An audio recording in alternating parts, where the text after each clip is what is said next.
अस्सलाम वालेकुम। उम्मीद करता हूँ फिट होंगे, बेहतरीन होगी, अपनी लाइफ अच्छे से एंजॉय करोगे। हम तीनों की तरह श्री कृष्ण एपिसोड 27 और फर्स्ट पार्ट है। लाइक शेयर सब्सक्राइब कर दें। स्ट्रेट चलते हैं वीडियो की तरफ। इनका नाम है Rana Mohammad Ali, Mohammad Sameer Khokhar, Ali Saxena Iqbal. So guys start. क्या कहा? इतने बड़े पर्वत को उसने अपनी उंगली पर उठा लिया? जी महाराज। नहीं, ये झूठ है। ये कभी सत्य नहीं हो सकता। क्या हमारे किसी गुप्तचर ने यह कांड अपनी आंखों से देखा है? नहीं महाराज, उस दिन हमारा कोई भी गुप्तचर वहां पर नहीं था। क्यों नहीं था? महाराज, हमारे गुप्तचर वहां पर रहते नहीं हैं। दिन में एक बार जाकर वहां की सारी सूचनाएं इकट्ठी करके शाम को मथुरा वापस आ जाते हैं। फिर उस दिन क्यों नहीं गए हैं? महाराज, उस दिन आंधी और तूफान का बड़ा जोर था। यमुना में बाढ़ आई हुई थी। हमारा कोई भी गुप्तचर नदी पार नहीं कर सका। फिर यह सूचना कैसे मिली? महाराज, दूसरे दिन जब हमारे गुप्तचर वहां पहुंचे तो गोकुल और वृंदावन में सब और इसी बात की चर्चा थी। क्या उन लोगों ने यह दृश्य देखा था? हाँ महाराज, बल्कि वर्षा और तूफान से बचने के लिए सब लोग उसी पर्वत के नीचे जा छुपे थे।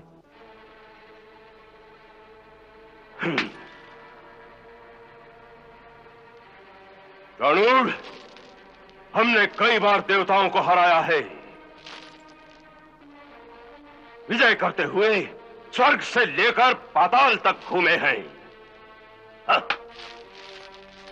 किंतु आज तक ऐसा कोई मनुष्य नहीं देखा जो इस प्रकार पहाड़ को अपनी उंगली पर उठा ले।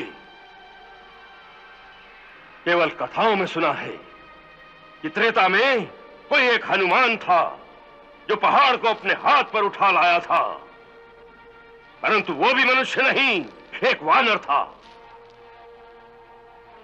इसलिए वो कथा भी एक कल्पना ही लगती है। महाराज, वो कथा भी कल्पना थी और ये कथा जो हमारे नायक सुना रहे हैं ये भी सत्य नहीं, केवल एक अफवाह मात्र है। तो क्या गांव वाले झूठ बोलते हैं? हो सकता है। क्यों? इसका उत्तर सीधा है महाराज। ये देवताओं का एक षड्यंत्र हो सकता है कि कृष्ण नाम के इस बालक के बारे में ऐसी अफवाहें फैलाकर वो आपको अपने लक्ष्य पथ भ्रष्ट करना चाहते हैं। अर्थात? अर्थ स्पष्ट है महाराज। आकाशवाणी के अनुसार यदि विष्णु ने जन्म लिया है तो जब तक उचित समय नहीं आएगा तब तक उसे आपसे बचाने के लिए उसे आपकी दृष्टि से दूर कहीं छुपा कर रखने की पूरी कोशिश की जाएगी। नीति तो यही कहती है। तो इसका अर्थ यह है कि कृष्ण के बारे में ये जो अफवाहें फैलाई जा रही हैं वो केवल इसीलिए कि आपका सारा ध्यान कृष्ण की ओर केंद्रित हो जाए और असली विष्णु कहां पल रहा है आप उसकी तलाश ना करें। तनिक सोचिए, जब से बांसुर के कहने पर आपने कृष्ण के पीछे अपने असुरों को भेजना बंद कर दिया है, तब से तो उन्हें प्रसन्न होकर इस कृष्ण को कहीं छुपा कर रखना चाहिए था। फिर ये कालियानाग की कहानी और अब ये गोवर्धन पर्वत उठाने का नाटक करने की क्या आवश्यकता थी? इन बातों से तो ऐसा लगता है कि जब से आप चुप बैठ गए हैं तब भी ये बालक ऐसी लीलाएं करके जैसे बार बार आपको चुनौती दे रहा हो कि मुझे मत भूलो, मैं वही हूं जिसे तुम ढूंढ रहे हो, ताकि आप इसी के पीछे लगे रहे।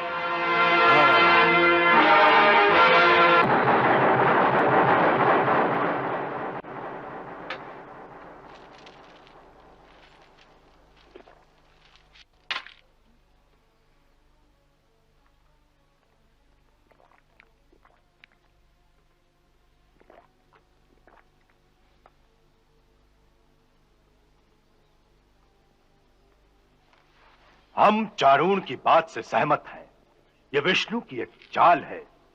वो आपको भ्रम में डाल रहा है मित्र। स्वयं तो कहीं और छुपा हुआ है और उसने आपके सामने इस मायावी बालक को कर दिया है जिससे आपका ध्यान उधर ही भटकता रहे। हाँ, आप दोनों का तर्क तो बुद्धि स्वीकार करती है मित्र, परंतु प्रश्न यह है वो स्वयं कहां पल रहा है और उसे कैसे और कहां ढूंढा जाए। नारायण नारायण नारायण नारायण नारायण नारायण। जो आंखों के सामने मौजूद है उसे कहीं और ढूंढने का वृथा प्रयास कर रहे हो। इससे बड़ी मूर्खता और क्या हो सकती है? आइए देवर्षि आइए। आज इस प्रकार अकस्मात कैसे आना हुआ? महाराज कंस, हम आपसे मिलने के लिए ही आए हैं। अच्छी बात है, विराजिए।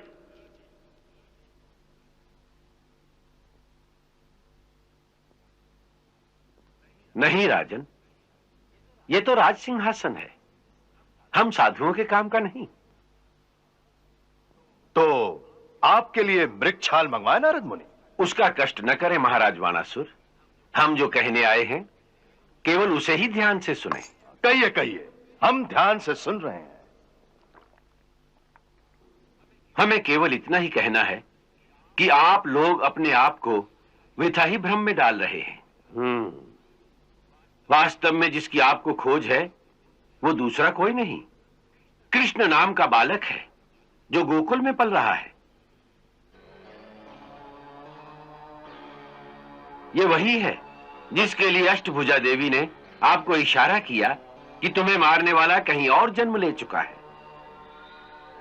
अच्छा, तो आप केवल यही बताने आए थे? हाँ राजन। परंतु आज आपको यह बताने की आवश्यकता क्यों आ पड़ी? इसलिए कि आप चाहें तो अब भी अपने आप को सर्वनाश से बचा सकते हैं। हमारे सर्वनाश के विचार से आप इतने विचलित हो गए? हम नहीं जानते थे कि आपको हमसे इतना मोह हो गया है। साधु को किसी से मोह नहीं होता राजन, हमें तो केवल दया आ रही है आप पर। इसलिए वो सन्मार्ग दिखाने आए हैं जिससे कि आपका कल्याण हो। अच्छा?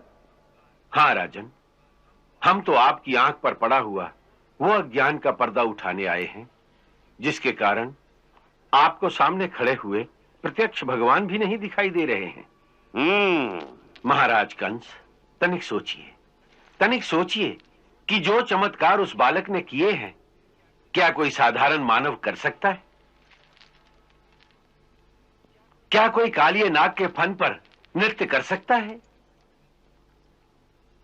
अरे इतना बड़ा पहाड़ कोई अपनी छोटी सी उंगली पर उठा सकता है? उठा नहीं सकता, परंतु दृष्टि भ्रम से ऐसा माया जाल अवश्य फैला सकता है कि देखने वाले को लगे कि उसने पहाड़ उठा रखा है। ऐसा दृष्टि भ्रम और नजर का धोखा तो कई जादूगर और साधारण तांत्रिक भी कर लेते हैं। यह भी तो सोचिए, ये सारा तमाशा देखा किसने? केवल गोकुल के ग्वालों ने। उन भोले भाले गंवार ग्वालों को इस प्रकार भरमाना कोई बड़ी बात नहीं। इसीलिए ये सारे चमत्कार एक पिछड़े हुए गांव में किए गए। कहीं नगर में करता तो हमारे तांत्रिक उसी समय उसका ये झूठ सिद्ध कर देते। हां, ऐसे मायाजाल हमने बहुत देखे हैं। आकाश में देवताओं से युद्ध किया है हमने, जहां वो अपनी मायावी विद्या से कभी आंखों के सामने और कभी आंखों से ओझल हो जाते थे। परंतु उनकी ये जादूगरी उन्हें कंस के बाणों से नहीं बचा सकी। हाँ।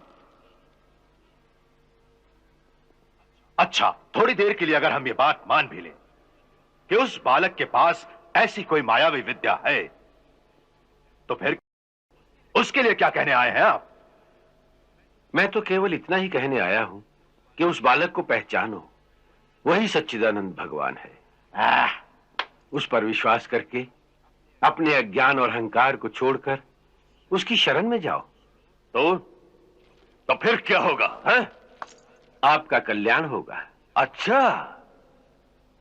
हाँ राजन, उन सर्वशक्तिमान की शरण में जाओ। सो ये जो मृत्यु का भय तुम्हें दिन रात तड़पा रहा है, जिस भय के कारण तुमने देवकी के छोटे छोटे बालकों की हत्या कर दी है, जिस भय के कारण तुमने अपने देश के समस्त नवजात शिशुओं को मार डालने का आदेश दिया था, ये भय जिसके कारण तुम अपने मारने वाले की खोज में अब तक चारों ओर भटक रहे हो। ये सारे भय, ये तुम्हारी सारी विवलता सब शांत हो जाएगी। हाँ राजन, वो प्रभु स्वयं इस भय का नाश कर देंगे, क्योंकि जो उनकी शरण में जाता है उसकी रक्षा का भार वो स्वयं उठा लेते हैं। परंतु इस बात का क्या भरोसा कि महाराज कंस को देखकर उनके करुणा का सागर लहराने लगे। हो सकता है क्रोध का सागर उमड़ पड़े।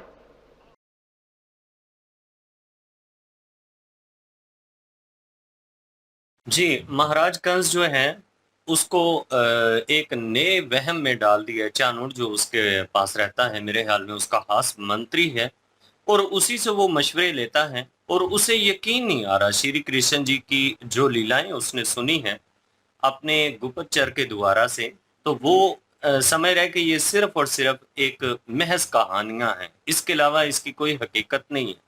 हालांकि उसने पूछा अपने सैनिकों से कि उन्हें कैसे पता चला, क्योंकि उन्होंने बताया जी कि वो गोकुल में पहुंच ही नहीं सके, क्योंकि यमुना नदी जो है वहां पे बाढ़ आया हुआ था।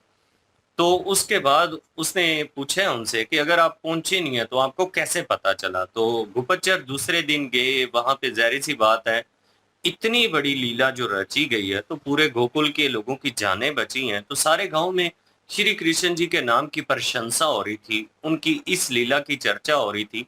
ये चीजें सुनकर गुप्तचर जो हैं उन्होंने आके बताया। वहां पे वो रुक नहीं सकते, सुबह जाते हैं, शाम तक जितनी भी सूचना मिलती है वो इकट्ठी करके ले आते हैं। तो यहाँ पे कंस जो है उसे यकीन नहीं आ रहा था कि ऐसा कुछ हुआ है। तो चाणूर जो है उसने और कान भर दिए हैं कंस के, और कंस से वो यही कह रहे हैं कि ये सिर्फ और सिर्फ आपको भ्रमित करने के लिए सब कुछ देवताओं का एक षड्यंत्र है।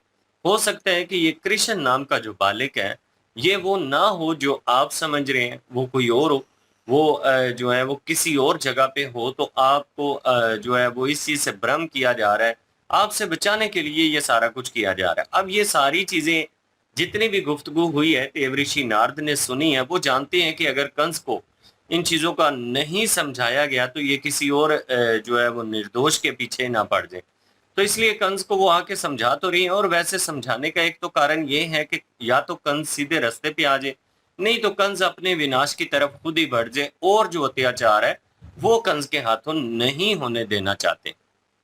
लेकिन वानासुर कंस के पास बैठा हुआ है, और दोनों जो है ना वो देव ऋषि नारद से सवालात कर रहे हैं कि आपको ये कैसे दया आ गई है जी कंस के ऊपर। तो वो तो साधु हैं, उन्होंने कहा हम तो साधु लोग हैं, हम तो दया करते हैं, हम तो कल्याण ही चाहते हैं, और तुम्हारे कल्याण के लिए ही ये सारा कुछ कर रहे हैं। अब उन दोनों को यकीन नहीं आ रहा। अब देखते हैं कि आगे कैसे उनको यकीन आता है कि यही श्री कृष्ण जी जो है यही स्वयं भगवान। बिल्कुल जी। और वो गुप्तचर जो है वो वहाँ पे वो कह रहा था कि रहते ही नहीं है, तो यहीं से रोज जाते हैं, शाम को जो है वापस आ जाते हैं मथुरा में। तो आके जितनी भी सूचना होती है वो दे देते हैं। तो उस दिन नहीं जा पाए क्योंकि उस दिन आंधी तूफान जो है वो बहुत ज़्यादा था और बाढ़ आई हुई थी, यमुना नदी में भी जो है बाढ़ आई हुई थी, इस वजह से वो जा नहीं पाए। तो अगले दिन जब गए हैं तो वहाँ पे चहमगोइयाँ हो रही थी हर जगह पे कि ये चमत्कार हुआ है। तो वो उन्होंने इस बताया आके, तो मतलब आगे से चानूर से पूछ रहा है, वो मेरा सलाहकार है इसका, चानूर से पूछ रहा है। चानूर जो है वो आगे से और ही पट्टी पढ़ा रहा है, कहता है कि नहीं ये चाल हो सकती है, वो कहीं और पे पल रहा हो, ये होगा वो होगा, वो देवताओं की चाल है। तो गोकुल वाले जो हैं वो सादे से लोग हैं, वो चाल में आ जाते हैं, तांत्रिक जो हैं वो कुछ भी कर सकते हैं। तो इस तरह की बातें जो है उसके कान भरे जा रहे हैं, और वो यकीन कर रहा है कि नहीं ये हो ही नहीं सकता, ये वो बंदा है ही नहीं है, कोई और ही होगा। और मुझे लगा हो सकता है कि बलराम जी जो हैं उनको जो है अब टारगेट करेंगे अब, कि ये हो सकता है क्योंकि उनके जो वो जो उनकी माता हैं बलराम जी की, वो जाहिर है इनकी वसुदेव जो हैं उनकी पत्नी है। तो हो सकता है उस पर शक करें अब, शायद हो सकता है किसी तरीके से उसका पता चल जाता तो ये जो है उसके पीछे लग जाता कि असल में ये है, उसको कृष्णा बचा रहा है। तो बहरहाल ये तो वक्त ही बताएगा, लेकिन बात कुछ और ही निकली है आगे से कि देव ऋषि जो हैं वो आ चुके हैं यहाँ पे। देव ऋषि कह रहे हैं कि वही हैं, और वो सिर्फ इसलिए आए हैं कि आप उसकी शरण में चले जाएं, माफ़ी मांग लें और वो माफ़ कर देंगे। और कंस को कह रहा है कि मतलब कि कंस जो है वो परेशान रहता है, इसी चीज़ में रहता है कि मेरी मृत्यु हो जाएगी, और उस वजह से उसने कितने लोगों के जो है उगार उजाड़े, बच्चों का कत्लेआम किया, और देवकी जी के भी बच्चे जो है वो इसने मारे।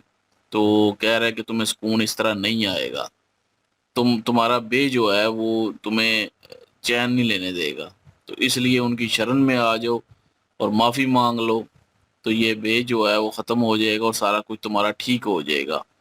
लेकिन वो कंस है, वो अहंकार में है, वो कह रहा है कि मैंने पता नहीं कितनों देवताओं के साथ युद्ध किया है, मैंने सबको हराया है, पाताल में भी गया हूँ, वहां पे भी युद्ध किया है। ये नहीं मानेगा, क्योंकि इसके बुद्धि में जो है वो अहंकार भरा पड़ा है, तो ये मानने वाला नहीं है। लेकिन वो अपना एक समझ ले के प्रयास कर रहे हैं, देव ऋषि जो हैं कोशिश कर रहे हैं कि ये मान जाए और ये अत्याचार करना छोड़ दे और एक अच्छा जो है वो इंसान बन जाए। लेकिन देखते हैं जी आगे ये बात मानता है या क्या होता है आगे। बिल्कुल, नेक्स्ट पार्ट पे चलते हैं। लाइक शेयर सब्सक्राइब कर दीजिएगा। इंशाल्लाह मिलते हैं नेक्स्ट वीडियो में। ख्याल रखिएगा, याद रखिएगा। तब तक के लिए अल्लाह हाफिज, पीस।